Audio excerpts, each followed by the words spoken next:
foundation. Kung makikita nyo nga mga be, meron na akong eyelash dyan mga be, tapos nakapagkilay na rin ako, tapos nakapag-skin prep na din ako, tapos nakapag-eyeshadow na rin ako mga be. Binura ko lang talaga yung iba kong makeup mga be, kasi hindi talaga siya maayos mga be. Dahil nga galing ako dun sa isang challenge mga be, na pinagawa nyo naman sa akin talaga mga be. Magta-transition nga ako ngayon mga be, kaya kailangan ko talaga maging maganda mga be, kaya naman ito mga be, ayusin talaga natin yung pagmumukha natin mga be, talagang hindi tayo makikilala ng mundo.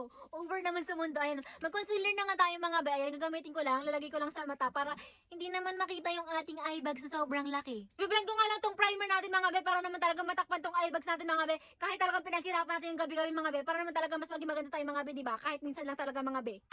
Grabe ang shala mga be, tignan nyo naman mga be, napakakinis talaga mga be. Tignan nyo, primer pa lang yan mga be, pero kumikinang-kinang na ating kagandahan. Over naman yan siya. Gamit na nga tayong foundation mga be, para talaga matakpan yung mga sumpa natin sa pagmumukha natin. Ayan, maglagay lang talaga ako mga be ng foundation.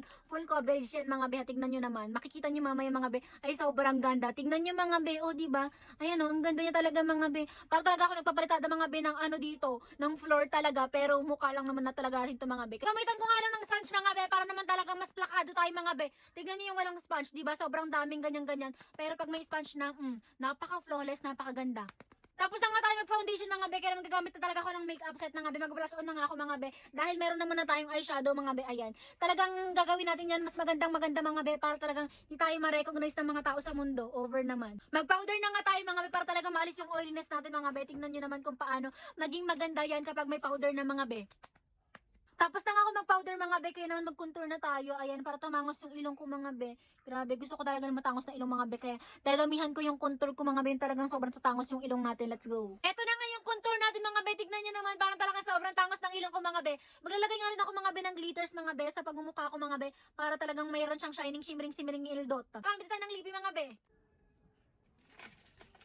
Tapos na nga ako maglipi mga be, tignan nyo naman sobrang shala mga be, ang ganda-ganda mga be ang lips ko mga be. Ika-curl ko lang nga itong eyelashes ko mga be, para mas talagang tumaas siya at mas maging giving talaga mga be. Let's go. Gamit nga ako ng eyeliner mga be, para mas maganda yung mata natin mga be. So mag-setting spray na nga tayo, para finalize natin ito mga be. Let's go.